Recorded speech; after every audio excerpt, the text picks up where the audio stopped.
Glória a Deus, glória a Deus. A nossa fidelidade é fruto de um coração grato, que reconhece o quanto o Senhor tem sido bom, o quanto o Senhor tem sido maravilhoso. Você ainda tem tempo de compartilhar aí o link da nossa igreja, para que as pessoas possam participar. E eu sei que essa mensagem vai ser muito especial. O tema da mensagem de hoje é: eu não vou. Fala para a pessoa que está perto de você aí na sua casa. Diz assim: eu não vou. Isso, eu não vou. Fala para você mesmo assim: eu não vou. Talvez você não entenda muito bem isso agora, mas você vai perceber que essa é uma frase negativa. É um não que você está dando. E nos dias de hoje, as pessoas têm mais dificuldade de dizer não.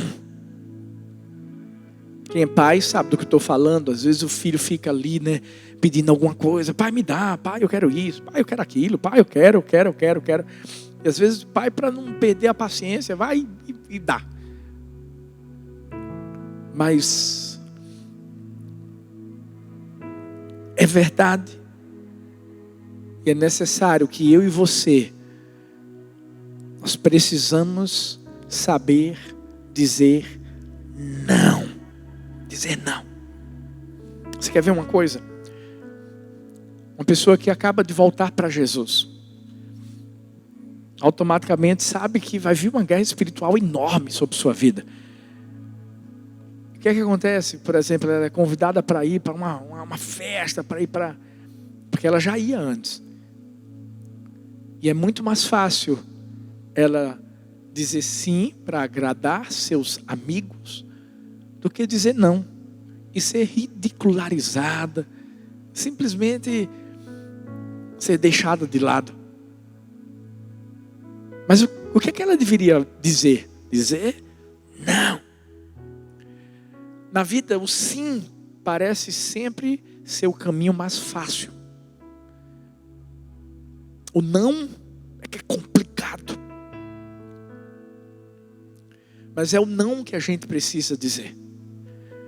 Dizer não ao que nos prejudica, não àquilo que tenta fazer a gente parar no meio do caminho, dizer não àquilo que nos paralisa, aquilo que nos trava.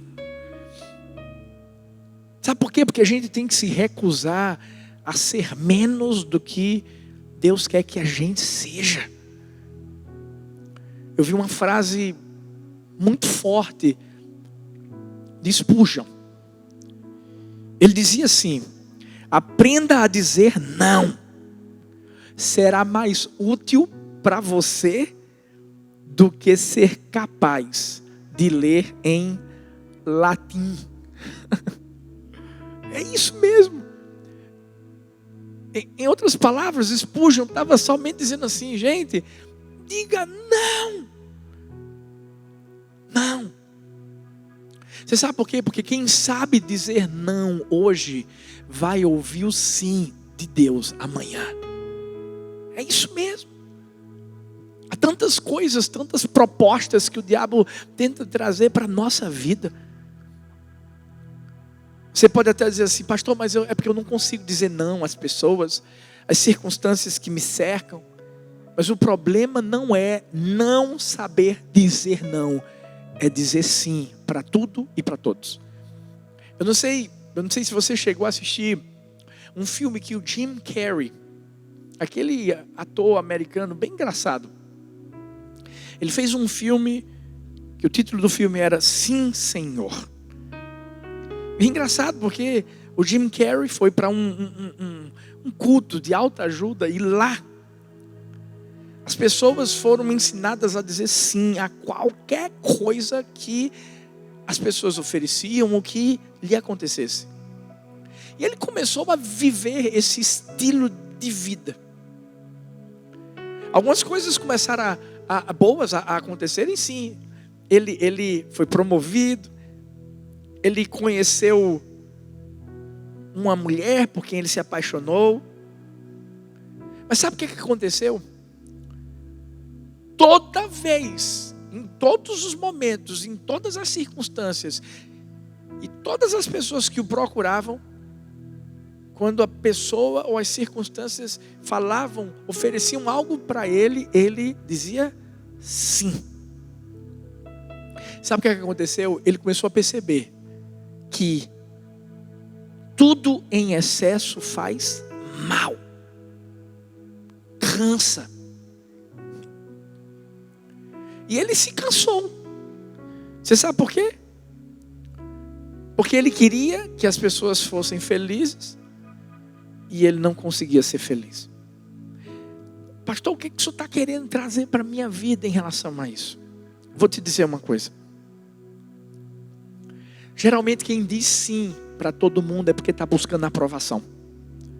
Geralmente quem diz sim para todo mundo ou para todas as circunstâncias que a cercam, está tentando curar uma carência interna.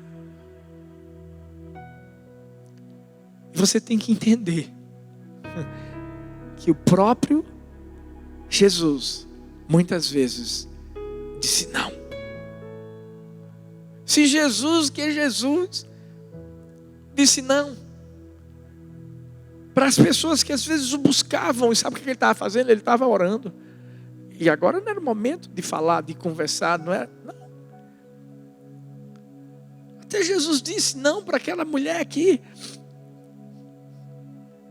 se comparou a um cachorrinho que comia das migalhas da mesa. Quanto mais eu e você. Mas tem muita gente que às vezes está buscando uma aprovação das pessoas e se esquecem que Deus já te aprovou. Isso é o mais importante. Mas hoje eu quero trazer 3 frases que a gente tem que repetir durante esse período que nós estamos vivendo. Na verdade, não só durante esse período de coronavírus, não. É para a nossa vida. São frases que todas vão começar, eu não vou. São negativas. Mas que na verdade trazem uma afirmação para o nosso coração e uma certeza de que através disso a gente vai ter vitória diante da situação que a gente está vivendo. Repete assim comigo, você que está aí na sua casa, repete comigo. Diz assim: eu não vou deixar o medo me dominar. Repete: eu não vou deixar o medo me dominar. Escreve aí no chat, você que está acompanhando aí pelo celular, escreve assim: eu não vou deixar o medo me dominar. Quando a gente declara essa verdade, a gente está fazendo isso porque a Bíblia fala em Isaías 41:10. Por isso não tema, pois estou com você. Não tenha medo, pois sou o seu Deus. Eu o fortalecerei, o ajudarei. Eu o segurarei com a minha mão direita vitoriosa. Você está ouvindo que Deus está falando para mim e para você, principalmente nesses dias? Não tenha medo. Fala para essa pessoa que está perto de você, diga assim: não tenha medo. Deus diz isso para mim e para você todos os dias. Deus disse que cuidava de aves dos céus. Deus disse que cuidava das plantas, dos lírios. Quanto mais de mim e de você. O que a gente precisa fazer é declarar isso. Eu não vou deixar o medo me dominar, justamente no momento em que o medo está tentando dominar a nossa vida. Entenda uma coisa, eu sei que para muitos pode parecer difícil declarar essa verdade, mas ei, está todo mundo no mesmo barco, meu filho. Não é uma coisa de um lugar, de uma cidade, de um país ou de uma pessoa. É algo que está todo mundo vivendo. Mas a gente tem que ter uma certeza. A gente está no barco, mas Jesus está lá também. Por isso que a gente não pode ter medo. Todo medo tem a mesma fonte, o mesmo propósito. É o que? É roubar. Roubar a esperança. Roubar a alegria. Sabe, o diabo está tentando destruir sua casa. através do medo. Está fazendo com que você não trate bem sua esposa, não trate bem seus filhos, ou não trate bem seu esposo. O diabo está tentando destruir sua vida. Alguém disse que o maior erro que você pode cometer é o de ficar o tempo todo com medo de cometer algum. Você sabe o que é que o medo faz? Tenta nos dominar. O medo tenta ditar como nós somos. O medo tenta dizer o que nós vamos fazer. Uma pesquisa foi feita por uma doutora chamada Caroline Leaf. E isso é científico. E ela concluiu na pesquisa que o medo dispara mais de 1.400 reações físicas e químicas no seu corpo. Ativa mais de 30 hormônios e neurotransmissores diferentes. Talvez você diga, pastor, não estou entendendo nada. Então vou te explicar da forma mais simples. O medo é a raiz do estresse. O medo é a raiz dessa depressão. O medo é a raiz dessa síndrome do pânico. Porque é isso que o medo faz. Existem vários tipos de medos. Tem gente que tem medo de não ser aceito da forma que é, ou do que faz. Tem gente que tem medo de fracassar, por isso que nunca tenta coisas novas. Tem gente que tem medo de voar, por isso que esse medo faz com que a pessoa não conheça lugares novos. Tem gente que tem medo do futuro. E esse medo faz com que essa pessoa não viva nem o futuro, nem o presente. E o que é que eu vou fazer, pastor? O que eu vou fazer? Você tem que vencer o medo. Você não vai ser derrotado pelo medo. Eu vi uma história em uma revista muito conhecida, a revista Time, de um homem. Ele teve um medo no seu coração, porque houve uma época que ele estava caçando animais. E diz a história que ele achou que tinha sido mordido por carrapatos.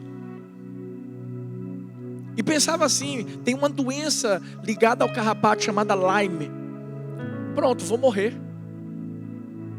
E eu morrendo, talvez antes de morrer eu vou passar para minha esposa também.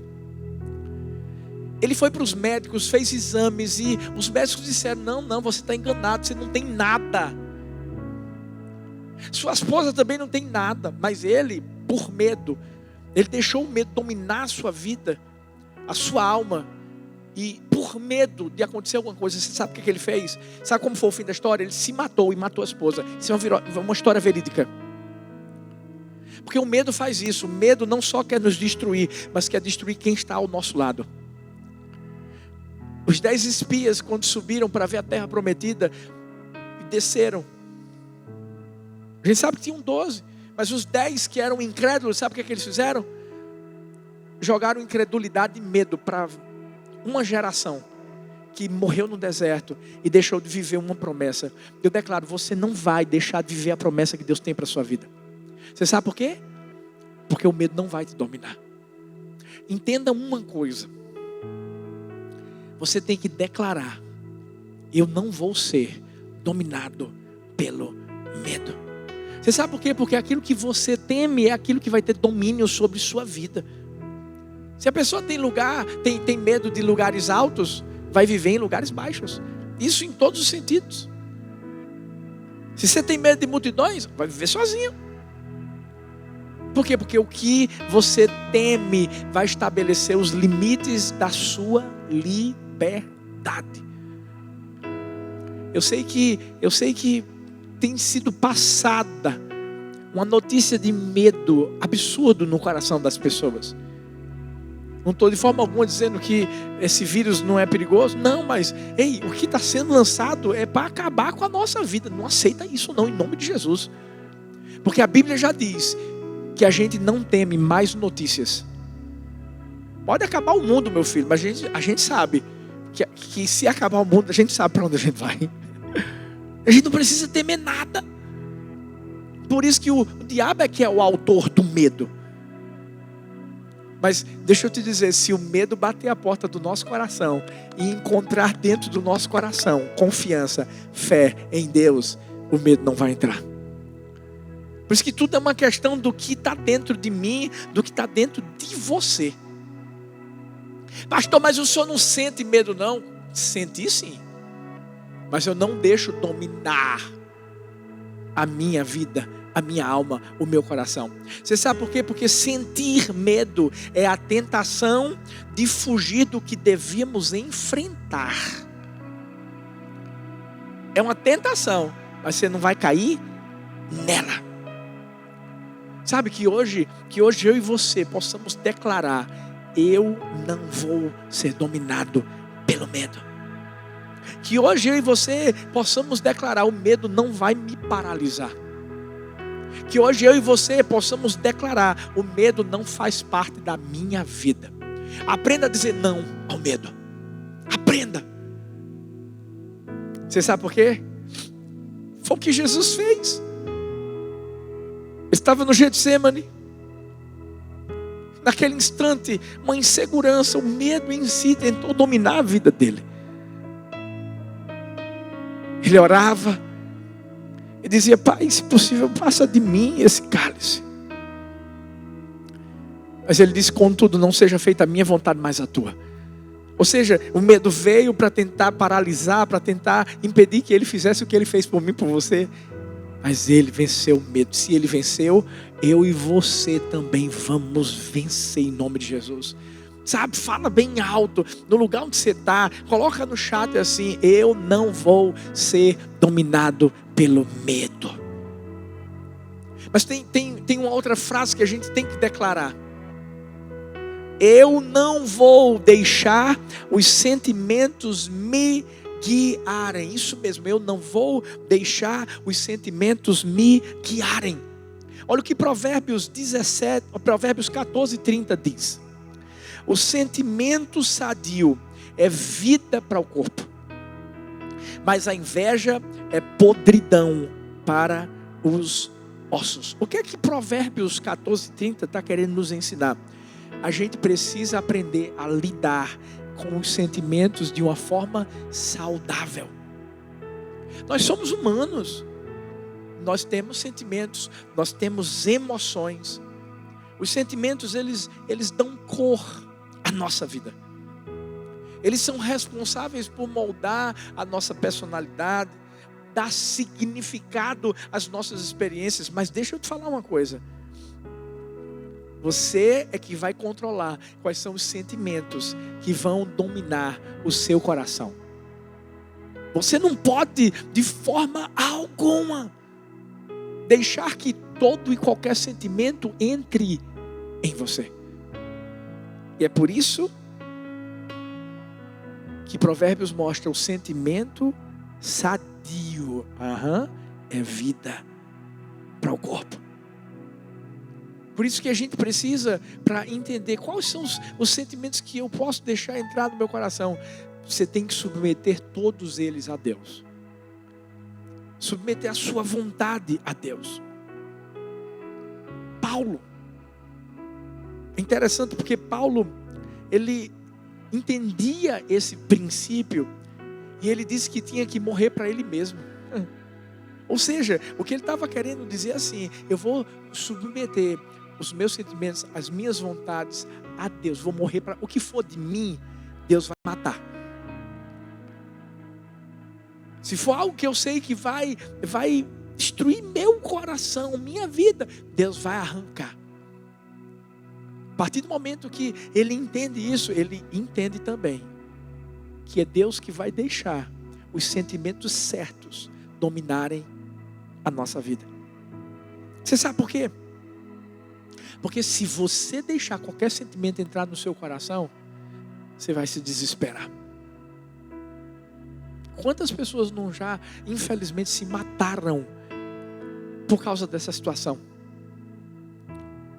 Quantas pessoas estão trancadas mais do que em uma casa, mas em uma prisão espiritual por causa desses sentimentos. O que é que eu faço, pastor?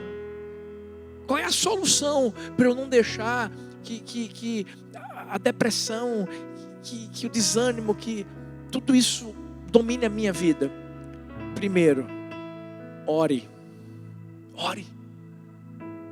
Quando a gente ora, nós estamos simplesmente convidando Deus para se envolver nas nossas situações. Fala para Deus qual é o sentimento que está tentando dominar a sua vida. Deus, eu estou com medo. Deus, eu estou desesperado. Deus, fala para Ele, não fala para o diabo, fala para Ele. Ora, abre seu coração. Agora, depois que você começa a abrir seu coração para Deus orar, você vai fazer uma coisa, você vai falar, você vai declarar aquilo que a Bíblia diz para você. É por isso que, mais do que nunca, a gente tem tido tempo para ler a Bíblia. Quem não lia, eu oro para que esteja lendo agora. Mas eu sei que todo dia Deus vai separar algo muito específico para você. Você vai precisar.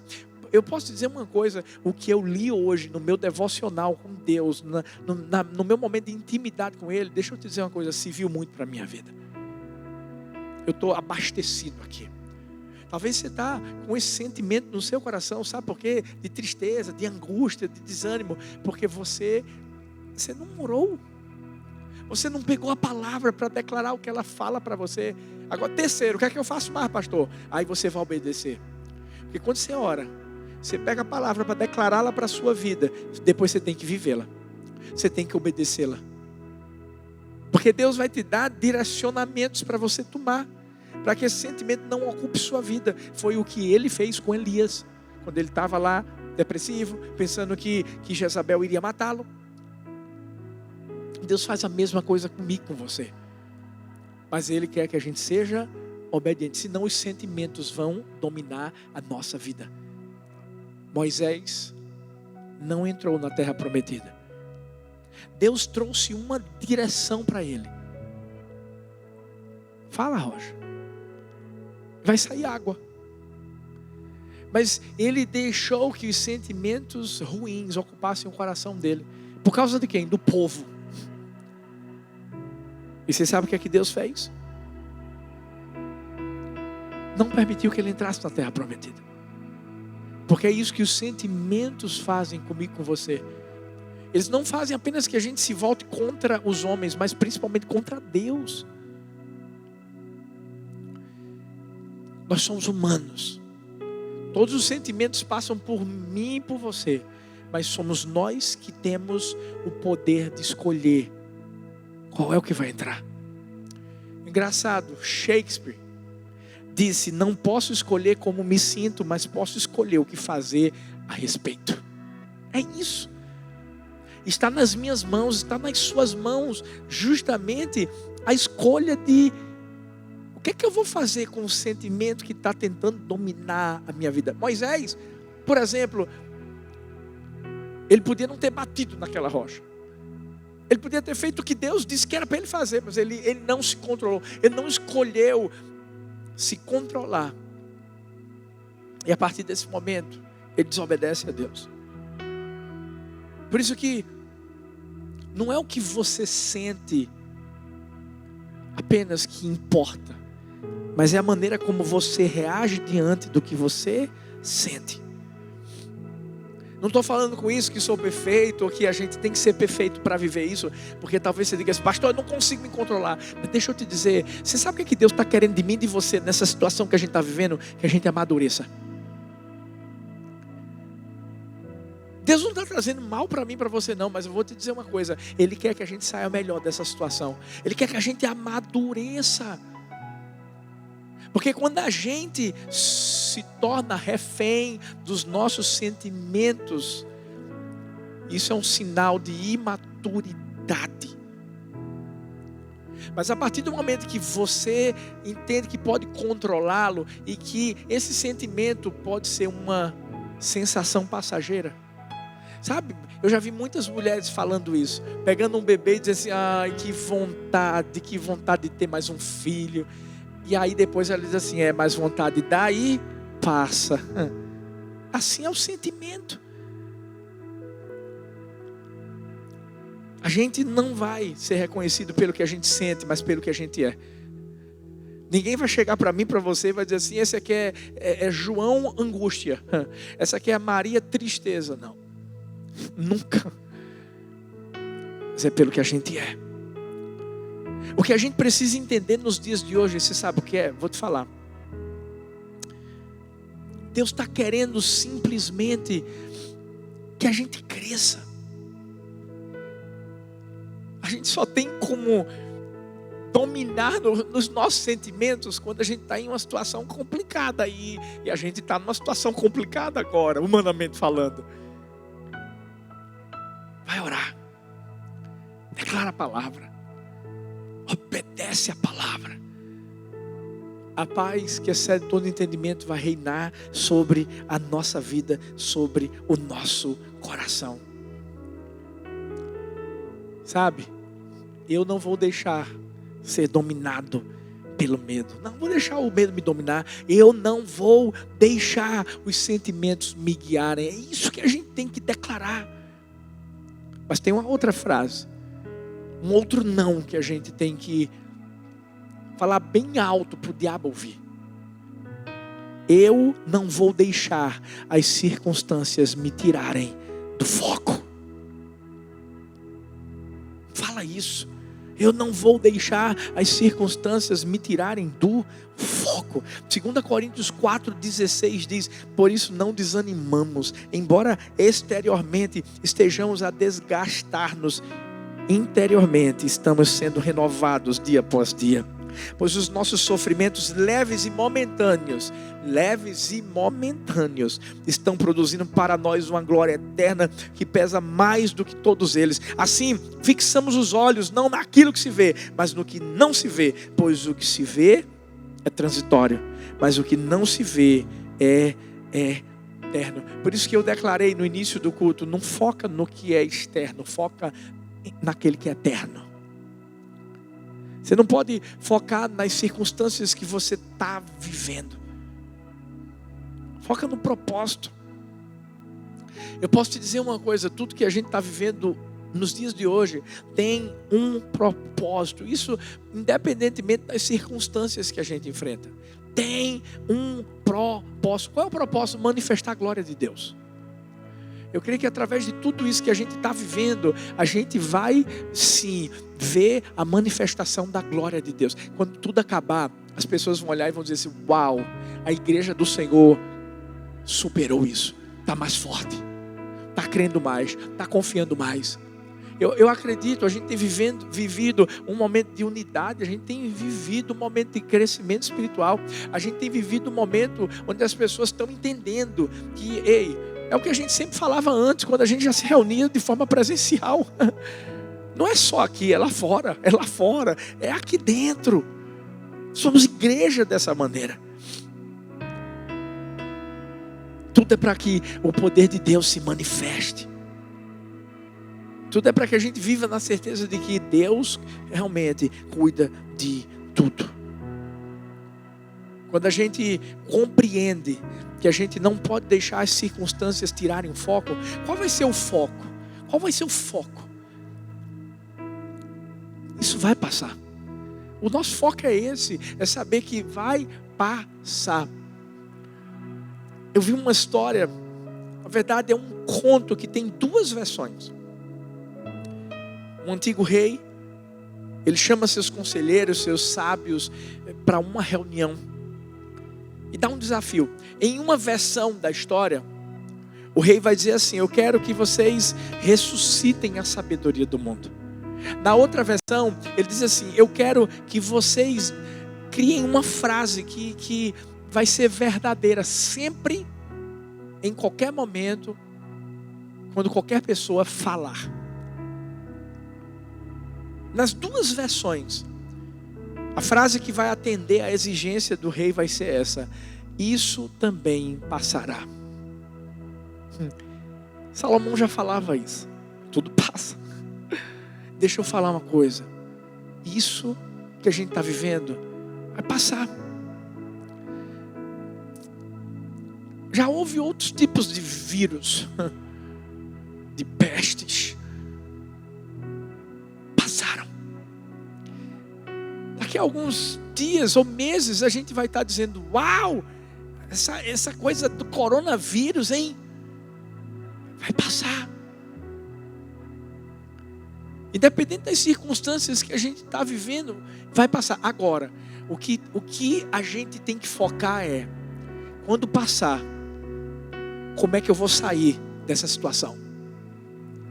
Porque as circunstâncias que estão vindo sobre nossa vida vêm apenas para nos moldar, vêm apenas para nos fortalecer. Existe uma frase interessante: mar calmo nunca fez bom marinheiro. Um bom marinheiro vai ter que passar por tempestade.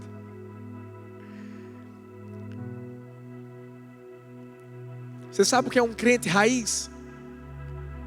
Você sabe o que é um crente Nutella? Crente raiz, meu irmão, é crente que passa por qualquer coisa, qualquer dificuldade, qualquer circunstância negativa, mas nada tira ele de onde ele está plantado.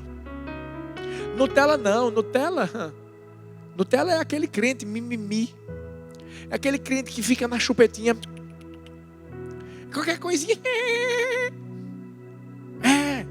Deus não está olhando para mim não, eu estou comendo. Escuta, você é raiz, você não é Nutella. Tudo isso que está vindo para você, se você disser assim: eu ainda sou Nutella, mas vai ser raiz agora, meu filho. Você está vivendo isso, você está passando por isso, sabe para quê? Para Deus te moldar, para Deus te mostrar: eu quero você mais fortalecido. Escuta, foca no processo.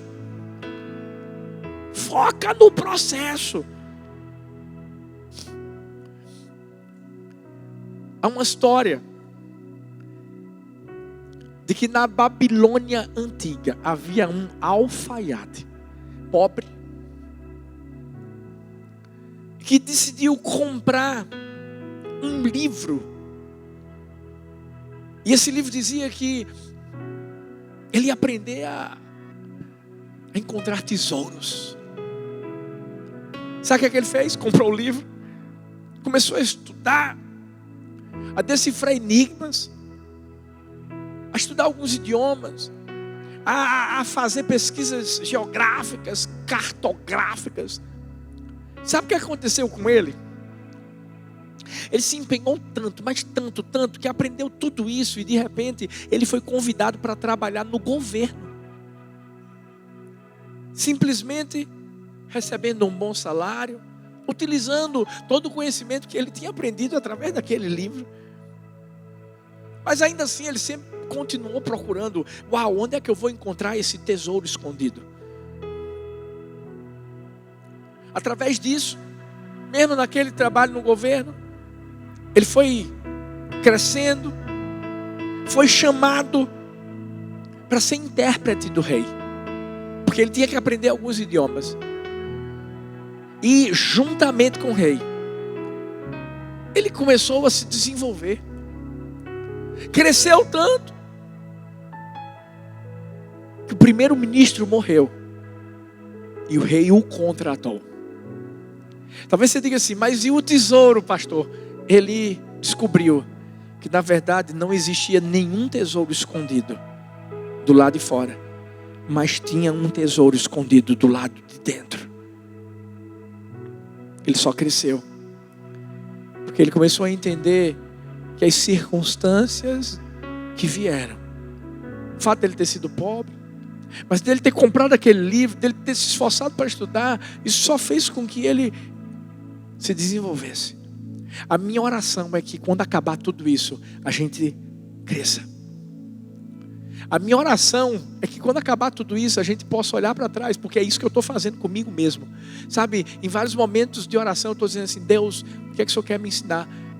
No que o Senhor quer me esticar? O que é que o Senhor quer que eu seja melhor? Porque eu não vou sair dessa da mesma forma como quando eu entrei. E é por isso que você precisa simplesmente dizer não às circunstâncias que estão ao seu redor e que tentam tirar o foco. O foco vai ser melhorar. O foco é sair dessa melhor, é perseverar, perseverar. Isso não vai fazer a gente se afastar. Isso vai fazer a gente se aproximar mais ainda de Deus. Sabe, essa palavra perseverança significa continuar mesmo cansado. Mesmo cansado. Sabe por quê? Porque fadiga, desânimo não são sinais para você parar. São sinais para a gente se esforçar mais ainda e chegar no lugar que Deus tem preparado para nós. Você já parou para pensar que ninguém se lembra de quem desiste? Mas as pessoas se lembram de quem persiste, de quem continua seguindo em frente. Por quê? Porque persistência é teimosia com um objetivo. Por isso que a igreja do Senhor não para. Muitas coisas têm sido levantadas contra a igreja do Senhor. Mas vou te dizer uma coisa: as circunstâncias nunca vão fazer a gente parar. Se não fosse um vírus e fosse uma perseguição, parou para pensar nisso? Se não fosse um vírus, mas fosse uma perseguição mesmo contra a igreja do Senhor, a gente ia parar? Não. De casa em casa. Nesse exato momento são milhares de pessoas que estão reunidas em suas casas. De casa em casa. A gente ia continuar levando o amor de Deus até o dia em que Jesus voltasse. Quem perseverar firme até o fim, esse será salvo. Entenda hoje uma coisa: diga não ao medo que tenta te dominar. Diga não aos sentimentos que querem te guiar.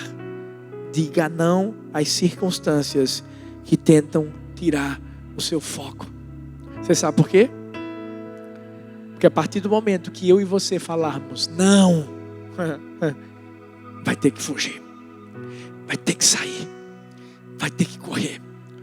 Porque aquilo que eu não permito entrar dentro do meu coração, não fica mesmo aqui não. Hoje eu quero convidar você. Se tem medo aí dentro do seu coração, se existe temores dentro do seu coração, eu quero em nome de Jesus declarar que esse medo não vai ficar aí. Abre a boca, diga não ao medo. Abre a boca, diga não às circunstâncias. Abre a boca, porque a boca fala de que o coração está cheio. Eu declaro que o seu coração está cheio de esperança. O seu coração está cheio de confiança. O seu coração está cheio de ousadia. O seu coração está cheio de alegria. Eu declaro hoje, em nome de Jesus, seu coração está cheio da vida de Deus. Sabe, com a sua família, pega a sua família agora, dá as mãos para as pessoas que estão perto de você.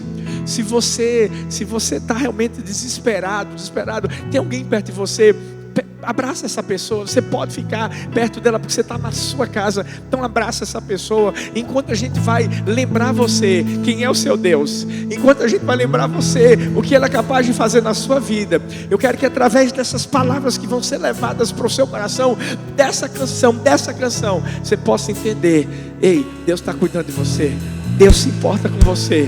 Os olhos do Senhor estão justamente em você, vendo tudo que você está vivendo. E eu vou te dizer uma coisa: isso vai passar. Isso vai passar. Bora lá, declara isso.